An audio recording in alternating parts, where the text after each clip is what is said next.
संघ के तमाम संघर्षों के ध्वजवाहक, जिन्होंने बलिया जिले को शिक्षा जगत में संघर्ष का संदेश दे रखा, ऐसे हमारे क्रम इधर उधर हो सकता है। अरुण सिंह जी, आदरणीय विष्णुदेव राय जी, आदरणीय अरविंद जी और आसपास के विद्यालयों के प्रधानाचार्यगण, समय बचाना भी है, इसलिए हाथ जोड़ के प्रार्थना, मैं नाम सबका जानता हूं, आप सब जानते हैं, व्यक्तिगत सरोकार और संबंध भी आप सबसे है। मैं आप सबको इस परिवार का मुखिया होने के नाते मैं आप सब यहाँ आए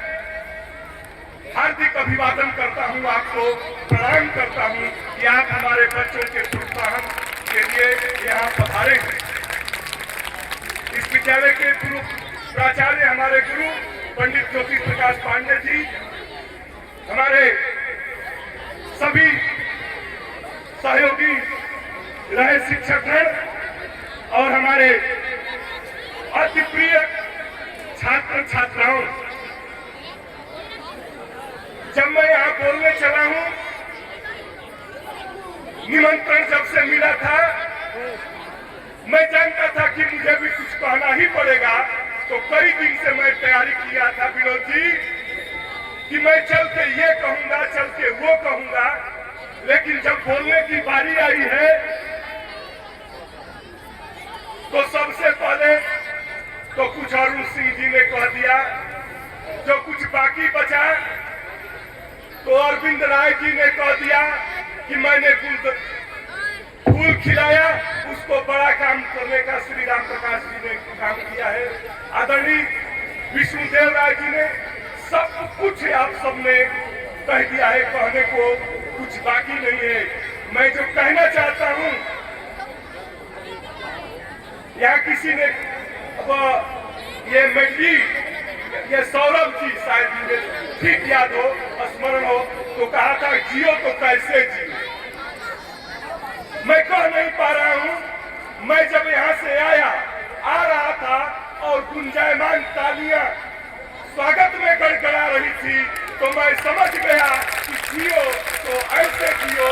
रहो तो ऐसे ही रहो और जाओ तो ऐसे ही गुंजायमान रहे। यह एक निश्चित रूप से मैं समझता हूं कि जीवन की सार्थकता का यह सबसे बड़ा उदाहरण हो सकता है। मैं विश्वास पूर्वक और भरोसे के साथ कह सकता हूं। मैं ये कहने की स्थिति में हूं कि जो बातें हमारे वक्ताओं ने कही, विरासत को संभालना और विरासत को बढ़ाना, विरासत बचे और विरासत बढ़े, यह सबकी इच्छा होती थी, सबकी इच्छा होती है। कृष्ण बिहारी राय जी थी,